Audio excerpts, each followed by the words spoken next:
Assalamualaikum warahmatullahi wabarakatuh. Perkenalkan, nama saya Dewi Alifa. Saya mahasiswa program studi pendidikan profesi nurse angkatan 25, Setika Surya Global Yogyakarta.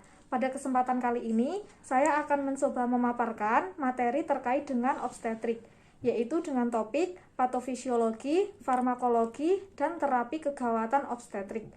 Video ini dibuat guna memenuhi tugas tase keperawatan gawat darurat. Baik, sebelum kita membahas mengenai patofisiologi, farmakologi, dan juga terapi dari kegawatan obstetrik, akan lebih baiknya apabila kita mengetahui terlebih dahulu apa itu definisi atau pengertian dari obstetrik. Nah, untuk obstetrik itu sendiri yaitu ilmu kedokteran yang khusus mempelajari bagaimana cara memperlakukan wanita dan anak pada masa kehamilan, pada masa kelahiran, dan juga pada masa nifas.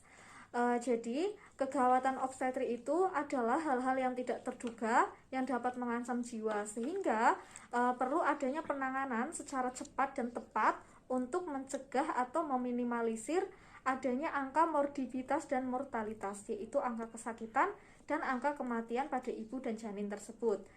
Nah, untuk obstetrik itu sendiri, kegawatannya itu ada berbagai macam, ada banyak sekali seperti hiperemesis gravidarum atau mual muntah yang parah, kemudian ada preeklamsia dan eklamsia, kemudian ada perdarahan postpartum, kemudian ada abortus, dan juga sebagainya. Nah, jadi hal-hal tersebut itu sangat akan membahayakan dari ibu hamil itu sendiri. Maka dari itu perlu adanya edukasi maupun penanganan dan perawatan pada ibu dan janin selama masa kehamilan, masa kelahiran, dan juga pada masa nifas. Pada kesempatan kali ini saya akan membahas salah satu dari kegawatan obstetrik itu, di mana saya akan membahas mengenai preeklamsia. Nah, untuk definisi atau pengertian dari eklamsia itu sendiri atau preeklamsia, di mana preeklamsia merupakan kumpulan gejala yang mengarah kepada eklamsia. Nah, di mana preeklamsia itu tanda dan gejalanya seperti peningkatan tekanan darah selama kehamilan, yaitu dengan rentang 140 sampai 160 mmHg. Sedangkan pada eklamsia yaitu tekanan darahnya lebih dari 160 mmHg. Nah, kemudian pada ibu hamil yang menderita preeklamsia juga akan mengalami odem atau pembekakan di salah satu bagian tubuh ataupun seluruh tubuhnya akibat dari penumpukan cairan. Nah, di sini apa sih yang membedakan dari preeklamsia dan eklamsia itu sendiri? Nah, jadi preeklamsia itu merupakan kumpulan gejala yang mengarah kepada eklamsia, sedangkan eklamsia itu sendiri sudah adanya kejang pada ibu hamil. Nah, jadi apabila ibu hamil itu sudah mengalami kejang pada kehamilan, itu sudah dinamakan eklamsia dan harus mendapat penanganan secara cepat dan juga tepat. Nah, kemudian untuk selanjutnya di sini ada patofisiologi dari preeklamsia itu sendiri.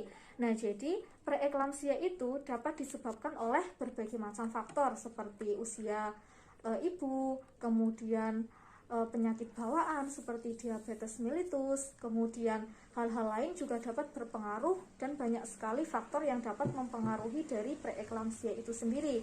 Nah, untuk selanjutnya preeklamsia tersebut itu akan mengakibatkan berbagai macam masalah keperawatan yang harus segera ditangani.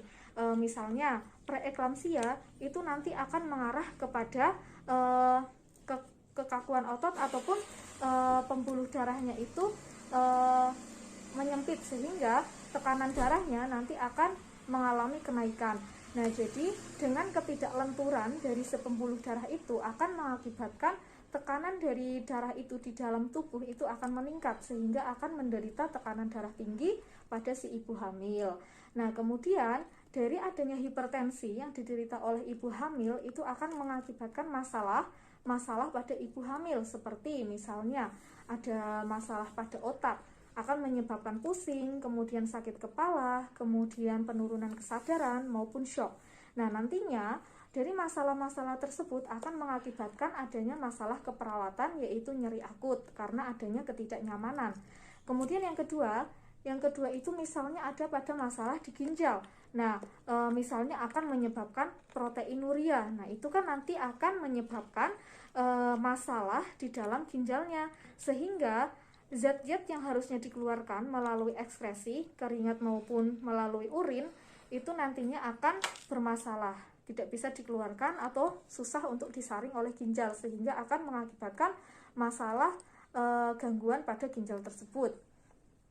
Kemudian, selain masalah-masalah tersebut, preeklamsia juga akan mengakibatkan permasalahan pada penumpukan cairan, yaitu akan mengakibatkan odem atau pembengkakan di seluruh bagian tubuh ataupun salah satu tubuh si ibu hamil tersebut. Jadi badan ibu hamil itu menjadi bengkak, entah itu di bagian tangan, bagian kaki, ataupun bagian lain. Kemudian, selain masalah itu juga akan mengakibatkan permasalahan ketidakefektifan cairan dan elektrolit si ibu hamil tersebut. Nah, itu adalah patofisiologi dari preeklamsia. Kemudian, untuk farmakologinya dan terapinya itu nanti akan diklasifikasikan berdasarkan dengan preeklamsia maupun eklamsia yang dialami oleh si ibu hamil tersebut. Misalnya, pada preeklamsia itu nanti akan terbagi menjadi dua macam. Yang pertama, ada preeklamsia ringan, dan yang kedua ada preeklamsia berat. Pada kasus preeklamsia ringan, itu nanti faktor utama terapi yang diperlukan yaitu tirah baring ataupun istirahat di tempat tidur. Nah, banyak sekali manfaat yang dihasilkan dari istirahat di tempat tidur itu sendiri. Salah satunya yaitu dapat menurunkan tekanan darah si ibu hamil, yang nantinya dapat mengontrol dari tekanan darah itu sendiri. Kemudian yang kedua, ada preeklamsia berat. Nah, nanti untuk terapi utamanya ini sudah masuk kepada obat-obatan. Jadi biasanya dokter, kemudian tim kesehatan lain itu biasanya sudah memberikan obat-obatan kepada ibu hamil yang menderita preeklamsia berat. Obat-obatan ini biasanya yang diberikan yaitu magnesium sulfat atau MgSO4 dan juga cairan infus RL. Nah, untuk dosisnya dan juga terapi lain yang diberikan itu nanti disesuaikan dengan kondisi pasien berdasarkan dengan advis atau perintah dari dokter. Kemudian yang ketiga, apabila ibu hamil itu sudah mengalami eklamsia, sudah ada kejang, biasanya diberikan obat-obatan dan juga terapi-terapi lain yang dianjurkan oleh dokter, yang pastinya disesuaikan dengan kondisi si ibu hamil tersebut.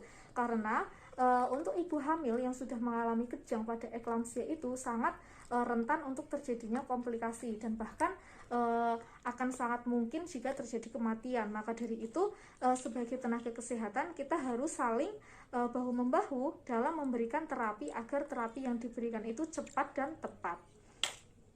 Kemudian untuk selanjutnya, pada eklamsia itu yang faktor paling utama itu kita selalu memonitor dan selalu menstabilkan dari airway atau jalan nafas, kemudian breathing atau pernafasan, dan juga sirkulasi beserta disability. Jadi lebih kepada kondisi si pasien itu sendiri agar stabil. Misalnya pada bagian A yaitu airway, jadi pastikan usahakan di jalan nafas pasien itu tidak ada sumbatan seperti benda asing, kemudian sekret, dan hal-hal lainnya yang dapat mengganggu si kepatenan jalan nafas si ibu hamil tersebut. Kemudian yang kedua, ada breathing atau pernafasan. Jadi usahakan si ibu hamil itu dalam memberikan terapi tidak ada retraksi dinding dada, tidak ada alat bantu pernafasan seperti cuping hidung dan sebagainya. Kemudian untuk yang ketiga yaitu yang C, circulation, itu lebih kepada mengontrol perdarahan. Jadi usahakan agar tidak terjadi perdarahan, ditandai dengan kulitnya itu tidak teraba dingin, jadi teraba hangat. Kemudian CRT atau kembalinya kulit ke bentuk semula setelah dicubit itu tidak lebih dari 3 detik. Nah, kemudian selain itu ada disability. Nah, itu lebih kepada kita itu selalu memonitor agar si ibu itu selalu dalam keadaan komposmetis atau kesadaran penuh, yaitu 13-15 untuk rentang normal GCS-nya. Demikian yang dapat saya sampaikan. Semoga memberikan manfaat bagi yang mendengarkan, bagi kita semua. Kurang lebihnya saya mohon maaf. Billahi taufik wal hidayah. Wassalamualaikum warahmatullahi wabarakatuh.